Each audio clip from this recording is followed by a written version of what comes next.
Good morning, everyone. Let's take an example of a system. Let's take water as our system. Water has a rotational symmetry that's present and multiple planes that pass through the molecule itself. So therefore, both the protons are equivalent, meaning that you get only a single signal for water. And the m naught that we are talking about is associated with that given proton. So let's take another example to understand what are we talking about in terms of m naught. So when you are taking ethanol, there are 3 different protons that are being present, and each one of them have m naught associated with it. And of course, the length of the m naught is going to be different because you have 3 protons here. It's going to be 3 m naught, 2 m naught, and 1 m naught. But all the m naughts have their own respective frequencies. Currently, I'm going to write in crude terms. Let me call it the resonance frequency of methyl, resonance frequency of methylene, resonance frequency of hydroxyl. Okay, so that being the case, what you are able to see is that each one of them have their magnetization, and we are trying to understand evolution of magnetization each of this proton. But I'll only be, when I'm talking about this vector, there is a vector for this, there's a vector for this, there's a vector for this. But of course, we'll only see the evaluation of one given vector because that will help you understand what is going on. So we call a bulk magnetization for a given spin that exists. The moment you throw the sample in, you'll have bulk magnetization present depending upon the number of different spins, chemically different spins that are being present in the molecule. Let's formalize the Bloch equations to understand whatever we have been seeing so far.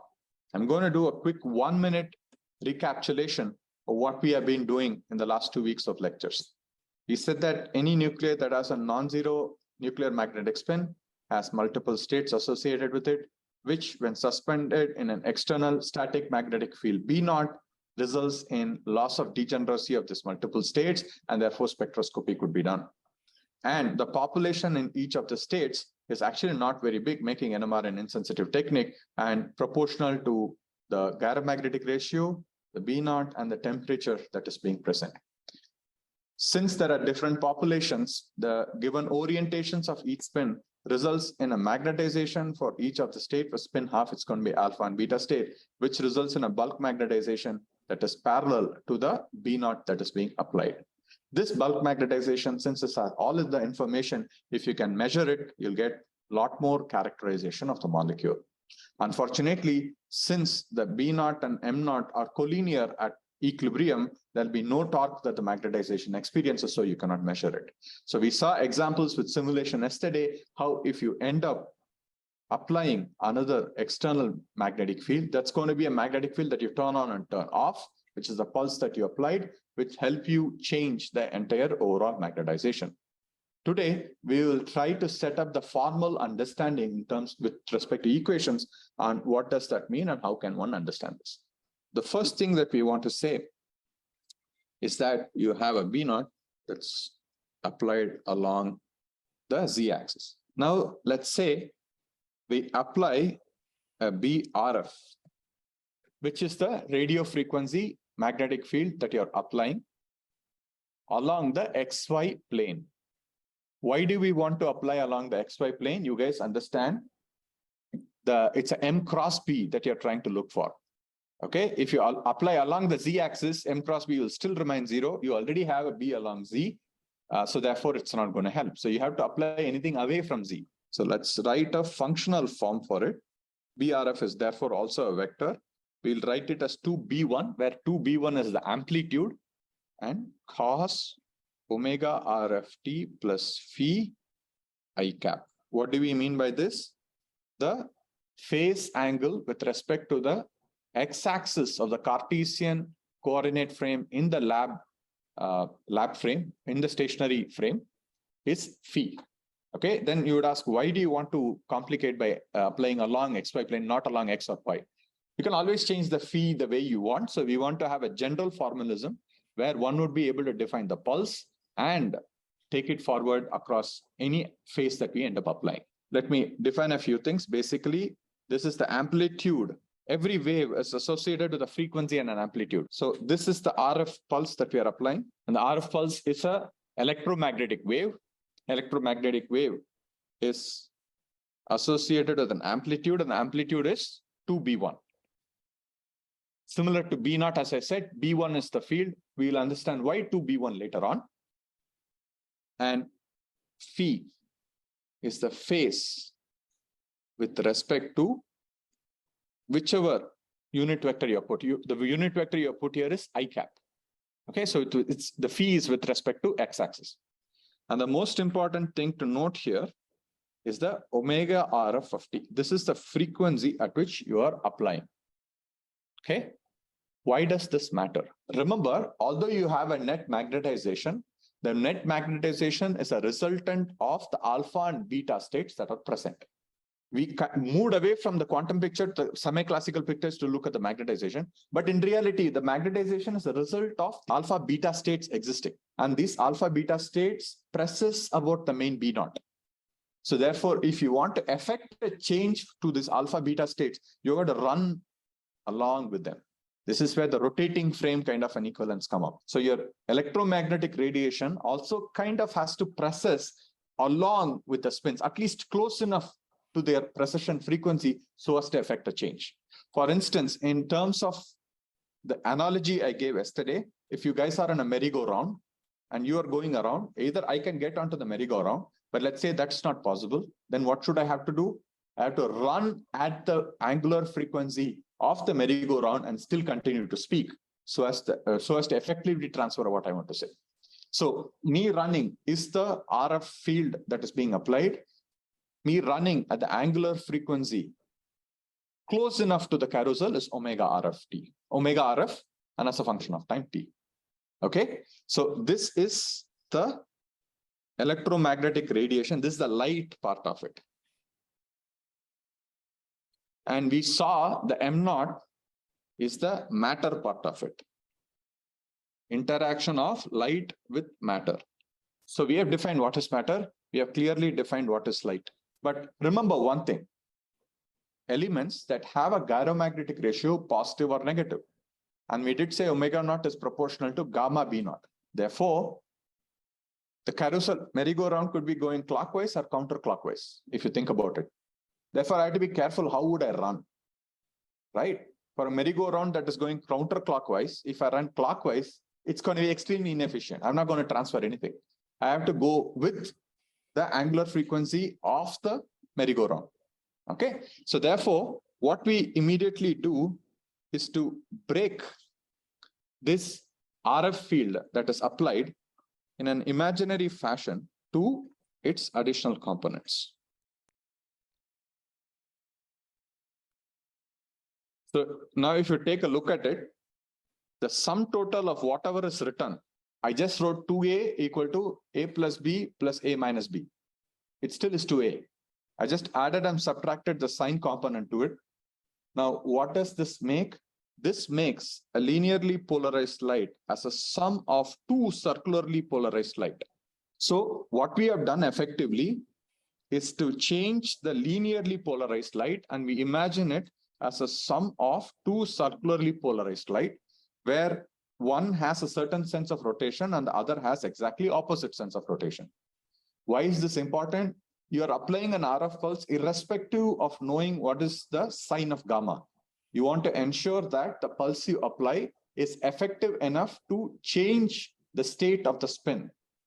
This matters when we are applying it to the entire system. And we did see the Bloch equations to start with. So I hope I have introduced a little bit on what is light, what is matter.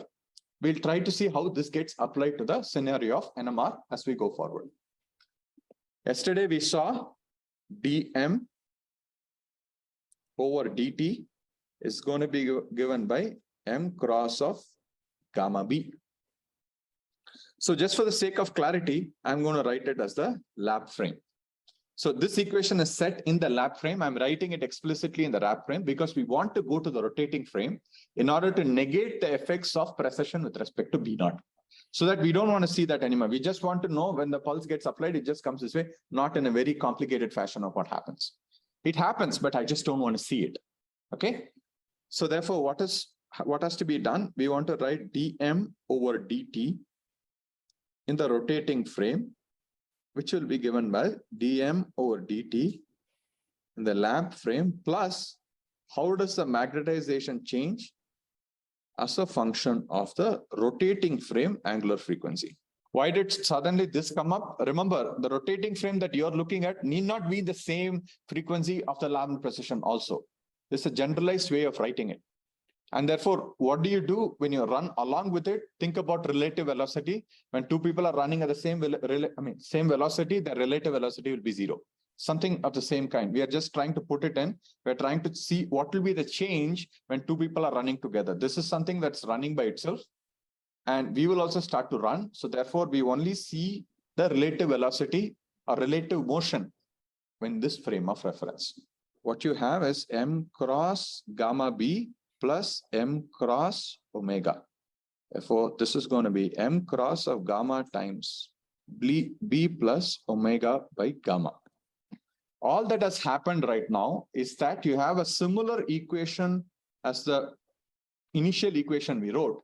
The only difference being this being another type of B effective. So therefore, what you have, let me rewrite this entire equation. dm over dt, the rotating frame, will be given by m. I'm not putting the vector sign, but I hope you guys will follow that up. Okay. So this is the entire equation you're trying to look for. So therefore, what do we understand? Oh, life becomes easier if we understand the effective magnetic field and the initial orientation of the magnetization.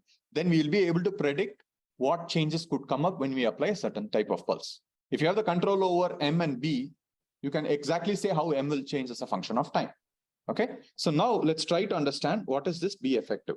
So when you set omega naught to minus gamma B naught, do you realize that dm over dt in the rotating frame is zero, meaning that the magnetization does not evolve when the rotating frame goes in the same frequency as that of the B that you applied. Let's assume that you did not apply any pulse, you're along V naught, but your magnetization is not along Z, but along XY plane. Do you remember yesterday, after we excited it to 90, when we went to the rotating frame, the magnetization remains stationary. Correct? That's exactly what this equation is trying to say. This is how the frequency omega naught gets defined. This is also the reason why I did not define omega naught in the first classes, where it'll be, you'll tend to feel it's gamma B naught, but it's actually minus gamma B naught. Okay, this is where people have trouble saying whether it's minus 500 megahertz NMR spectrometer or 500 megahertz spectrometer. Textbooks follow slightly different stuff, but most often people kind of forget this when they're speaking about the Larmor precession frequency.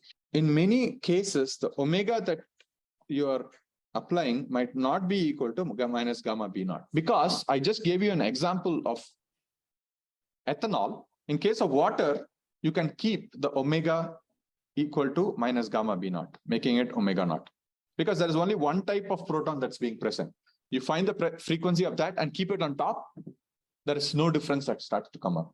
But slowly you realize chemical molecules are not that simple. They're going to have different M naughts at their own Larmor precession frequency. Why? Because each of the nuclei experiences a different electronic cloud around them. And the electronic cloud ends up influencing the chemical shifts. And therefore, you know, the frequencies are not going to be same for all of them. So at any given point of time, at best, you can be on resonance either with the methyl or with the methylene, or with the hydroxyl, or with none of them. So therefore, as a general formalism, you can assume that the omega RF that you're applying, or in the rotating frame, going to the rotating frame, need not match with any of them. So in such a case, what happens to BRF is the question. Okay. We are applying BRF in the lab frame, but we want to understand how does BRF look, and therefore, how does B effective look in the rotating frame. Okay. So at this point, what we are trying to say, omega RF is not equal to minus gamma B naught. Where does the omega RF come up? Here is where you have the omega RF. If you do set omega RF to minus gamma B naught, you'll not see any influence of this coming up. If you do go on top of it, you're only going to have B1 cos phi I, of course, R, plus B1 sine phi JR, where the R indicates the Cartesian coordinates of the rotating frame, unit vectors along them. Now, we said that there are two components to this linearly polarized light that we applied. And interestingly, what ends up happening, only one component interacts. This is the same example I gave earlier. In the merry-go-round, if you guys are going clockwise, I can run either clockwise or counterclockwise. Let's assume that there are two of me, and both of us, one runs clockwise, the other runs counterclockwise. You realize that one of the person is wasting the energy by running. And this has to happen because you do not know what is the gamma that you're applying. And at the same time, you can get away by applying a linearly polarized light. The only negative of this is that you end up losing half of the power that you put in. So effectively, BRF, let's assume that the plus component interacts. Still not gone to rotating frame. I'm just trying to say in the lab frame, only one component has an effect. So therefore, we are just picking one of the components, saying that component is going to have an effect, and that component is, say, the one that's rotating clockwise, for instance. For proton, if this is the one that's helping, this one will not help. Similarly, if you apply a similar pulse for nitrogen, this will not help. Well, this is because their gammas are opposite to each other. But effectively, the BRF that you applied will surely perturb irrespective of the gamma. So now from here on, this still we wrote in the lab frame. The moment you go to the rotating frame, the influence of the omega RF actually vanishes because you're going at the same field of it. So BRF, when in rotating frame with omega RF equal to minus gamma B naught, will change this to B1 cos phi times I cap plus B1 sin phi times J cap, with an R indicating that it's rotating frame. Okay. This is a BRF in the rotating frame because your pulse is also applied at the same frequency. So for the pulse with respect to the spin that you're trying to look at, they're going together. If you're able to set omega RF to minus gamma B naught, the pulse that you're applying and the spin are going in sync, and therefore the pulse will be able to pull things across or will be able to affect a change. So as we started, we have used M cross omega B vector. That is, yeah. So in this B vector involves BRF and the B naught that we have already applied in the system. Yeah, in general, yes, but I'm just trying to highlight the example from the equilibrium. How does it look so that we can understand a non-equilibrium situation? Only if you understand the equilibrium situation, we'll be able to go to the non-equilibrium situation. But in general, it's a B effective. We will see what is, for the lab frame, it's an effective B that is being present at a given point of time. If you're not applying pulses, the B will only be along B naught, or rather only be along Z. Yeah, so this is the resultant of B naught and BRF, right? That's correct. That is correct. This is a resultant of B naught and BRF. That's correct. But in addition to seeing the resultant, so let me draw this. I thought I'll go here next. In the lab frame first, where you have something like phi, and you have a B naught that is being present along Z. This is the B effective that you are trying to look at earlier. Yes. Whichever M naught, irrespective of however the M naught points, like this or like this, it will precess about this axis. Correct. That's what that equation says. Okay. Can we write omega as only minus of gamma B naught? No, don't be in a hurry. Omega doesn't come until you go to the rotating frame. This is a frame of reference so that we can understand what's happening. Why do we want this frame of reference? We want this frame of reference because I want to minimize the effect of B naught that comes in to visualize. Okay.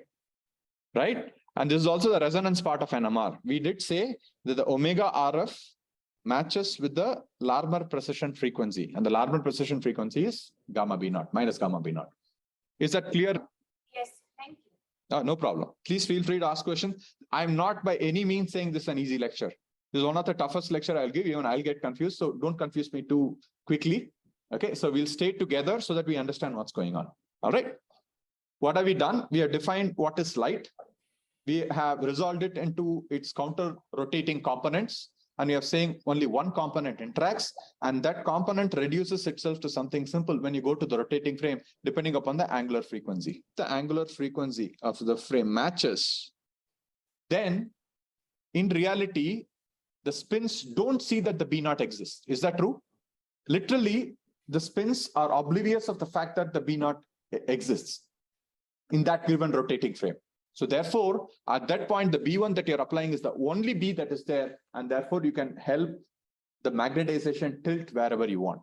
And how does that go? If you, let's say the initial magnetization is along Z, and you're applying along the Y phase, it'll have a counterclockwise rotation and therefore goes to the X-axis. Okay, it's a cross product, right? You're applying B along Y, and let's say the M is along Z, and therefore the counterclockwise rotation will take it along X. If you apply a 90-degree pulse. Can you explain that again? So why does it not see B naught? Why does it not see B naught? The B that comes up is a resultant of B naught and B1. Right? Yeah. B naught always exists. Therefore, you would want to subtract the effect of it out. So I don't want to see it. For instance, let's assume there is a noise, constant noise in this room. It'll annoy us to no extent, isn't it?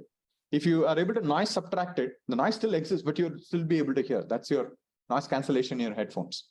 Correct? It's something of that sort. B naught always exists. I'm not trying to say B naught is nice. Don't get me wrong. B naught always exists, and I don't want to see the effect of B naught. Therefore, we go to this rotating frame. This is imaginary. We go to the rotating frame so that we only see the effect of B1. Why do you want to see the effect of B1? Therefore, if I have control over how B1 will affect M naught or M, then I can do whatever I want to do. I can take the magnetization from Z to minus Z. I can take somewhere in the three-dimensional frame and so on and so forth. Okay. Whole point is, if I have control over understanding how B can be controlled, then I can control my M. Right? And M is what you want to control because that's what you want to get your information from. That's it. That's a long and short of it. We understood how the M came. We are trying to understand what is the B, and therefore we are going to a frame of reference to not see B naught. That's it. That's the whole purpose of what we are trying to do. Okay. However, as we said, we try to have a generalization of the whole formalism. And we already accepted the fact that you can never be on resonance to all the spins that exist. There will be off resonance effects that start to come. On resonance meaning where the omega RF matches with gamma B naught. It's called an on resonance situation. Let me write it. But most often you're in this case of off resonance. We have to generalize something. We always better to generalize an off resonance scenario. If it's on resonance, just put the frequency difference to 0 and you're done. Okay. In such a scenario, the BRF in the rotating frame will be very close to what you just saw earlier, B1 times cos phi R plus B1 times sin phi J plus delta B naught times K. Okay, what happened? You're able to understand how this is the only part that will influence when you're on resonance. True? The only part that will influence off resonance is the deviation of the omega RF from minus gamma B naught. When there is no deviation, B naught is absent. When there is a deviation, some small component of B naught will exist still along Z. When you're on resonance, your BRF literally loses these components and only these components exist for the pulse. Right? Because on resonance, your B naught is lost. B naught is lost. The effective vector is along the vector that you applied. There's only one vector. The effective is that vector itself because you negated the other vector. Correct? You have two vectors. If this vector vanishes, effective will be along the same vector you applied. That's on resonance situation. Now, off resonance situation is when you are unfortunately not on resonance. Therefore, there is a deviation exists. If there is not, is what we are saying. We'll define what is delta B naught as we go forward. So don't worry. Okay. Everybody followed in Pune? If yes, please raise your hand. This is a super crucial component. So why did we just take it along K? Why did we take it along K? Think about it. If on resonance, no B naught exists. Therefore, if off resonance, given that one vector is there, it has to be along Z, isn't it? Whether it's along plus Z or minus Z depends upon the offset. We will come to that in a moment. It will be along K. Correct? It can be along plus K or it can be along minus K. We'll see that in a moment. Don't complicate yourself. We try to understand the linearly polarized light that gets decomposed to two circularly polarized light with one component existing. How does that look in the rotating frame? In the rotating frame, if you're on resonance, meaning that you're going with the Larman precession frequency of the spins themselves, the omega RF component goes away. You can imagine this as the spins precessing and your pulse also precessing along with them. Basically, it's you guys in the merry-go-round. I'm running with you at the angular frequency of the merry-go-round in the same direction, not in the opposite direction. So therefore, whatever I'm saying, you'll hear as though neither of us are in motion. Both of us will be at rest relatively. Okay. Now, that was on resonance situation. Now imagine a situation where you guys are on a merry-go-round going at a certain angular frequency greater than mine. I'm in the same sense of rotation, but my angular frequency is lower. What is going to happen over a period of time? I'm going to slowly lag behind. Correct? So therefore, whatever I'm going to say is slowly going to be less and less effective, depending upon how much slower I am. Correct? Alternatively, I can go faster than you guys. Your merry-go-round is going at a certain angular frequency. I'm going in the same sense, but much faster than you. That means I'm going to go faster and faster, and still I'm going to be less effective. And the degree of effectiveness is going to depend upon the difference between your angular frequency and my angular frequency. That's essentially what is delta B naught in the rotating frame. So therefore, what is going to happen? This whole picture gets modified, and you're going to have another vector, which is delta B naught. So now we conveniently move to the rotating frame. We just have a cos phi and sin phi component. The omega RF term is gone. This is the B effective in the rotating frame. It's a vector sum along the offset that's being present and the BRF that you applied, and it's going to be a vector sum of these two. Now, I'm not marked M naught in any of this situation. This is just the effective magnetic field I'm talking about. Magnetic field, not magnetization. Magnetization is left out of the picture. At equilibrium, it would have been like this. Now, if it is like this, and you applied a pulse that's effective like this, the precession will happen about it. Okay? Yeah. So what is this delta B naught? The delta B naught is going to be given by omega RF minus omega naught divided by gamma. Remember, omega divided by gamma is in B units. Let me show that again. Omega divided by gamma will be in B units. You can only add things that are of similar units. So B and small omega by gamma are of the same units. Okay. Or on the other hand, omega is the units of gamma B, whatever way you want to say it. So therefore, the offset that starts to come up, the magnet offset, depends upon the frequency of our RF precession frequency. Let me recollect the spectrum of ethanol that I had shown earlier, where you have the CH3 that resonates at this position and CH2. I'm not going to the fine structure splitting yet. Don't worry about it. And then the OH that starts to come here. If you set the omega RF to the methylene proton, the offset delta B naught of the methylene proton 0. Do you realize if I'm going this is positive and this is negative, the delta B naught of the hydroxyl proton will be positive some magnitude? And similarly, delta B naught of the methyl proton will be negative some other magnitude.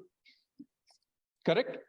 So therefore, this delta B naught could point along plus K or minus K depending upon this offset. And this offset is defined as something like this. The omega naught changes for each one of them. What did I do? I set the omega RF to the omega naught of CH2. Therefore, there's no offset for the methylene protons.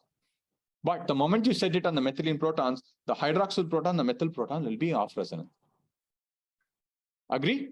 And the off resonance could be positive or negative. If it's positive, it points along this. If it's negative, delta B naught will point along that. Okay. So the B effective that you come up with will be slightly different depending upon which spin that you're trying to look at. The effect that the spins experience due to the BRF that you applied will be slightly different between the OH protons and the methyl protons. We'll see what is the effect as we go on. Okay. Two more things that we have to define here is that delta B naught is given as omega RF minus omega naught by gamma offset as omega naught minus omega RF. Okay, and the gamma is the gamma of the spin. One more important component that we need to define is theta. What is theta? Theta is the angle between B naught and B effective in the rotating frame. Actually in any frame, but yeah, let's keep it at rotating frame. So let's determine what is tan theta. Tan theta is going to be given by, remember, this has become B1 right now. The vector that you applied is B1 cos phi. So the magnitude of the vector is going to be B1. So therefore, you can translate that vector. So this is going to be B1, this is going to be delta B naught. Therefore, it is going to be given by opposite by adjacent, which is going to be given by B1 over minus omega, capital omega by small omega, which is going to be minus gamma B1 by capital omega. This minus gamma B1 will be called as omega 1. This is the angular frequency of the pulse that you applied based on the amplitude that you had for the BRF. Omega 1 is minus gamma B1. And omega naught was minus gamma B naught. This is actually the frequency based on the applied RF pulse. This is a frequency that comes due to the static magnetic field that is present. Okay, and therefore what happens? Theta will be given by tan inverse of omega 1 by omega. I'll just give some numbers. These numbers will make a little more sense maybe in the next class when we define what's a spectrum, what is a spectral width, and so on and so forth. I have to define something called chemical shift for this. But for something like a hard pulse,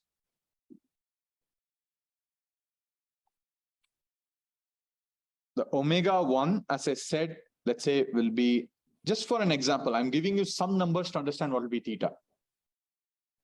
And the worst case omega, mod omega, will be something like 2.5 kilohertz. Okay, so therefore, can one of you quickly calculate what is theta of tan inverse of 10? Approximately 84 degrees. So what does this mean? Even if you have a significant offset, you guys will not understand why is this a significant offset. We will see more examples as we go forward, but all I want you to understand here, as you apply more and more power for the pulse, eyes on the board, please. As you apply more and more power of P1, the theta will be closer and closer to 90 degrees, meaning that literally the effect of B naught will be lost. You guys are able to realize that I'm just applying a 25 kilohertz pulse and my spectrometer is at 500 megahertz, but still the 500 megahertz is lost in front of the 25 kilohertz. The mere fact that you apply a omega RF that's close to 500 megahertz is sufficient that the amplitude of 25 kilohertz will make the 500 megahertz vanish. Okay, so this is the power of the pulse.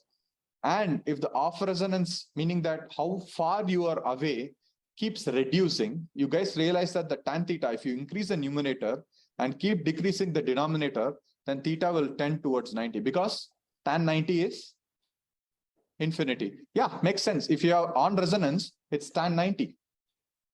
Sorry, tan inverse of infinity, which is 90 degrees. Correct? So on resonance, you only see B1 field.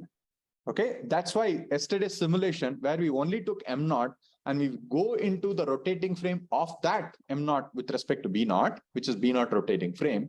When you applied the pulse, it nicely went 90 degrees. Okay. On the other hand, let's say your M naught was there and we are little off resonance. Unfortunately, those simulations do not exist in the software I gave. But let's say instead of B naught, you go slightly less than B naught or more than B naught. You'll realize that instead of precessing and nicely going in the X, it'll actually curve and precess about the effective B. But I know this is already loaded and the class time is done. What I request you guys to do is to go back, read. It's going to be very confusing.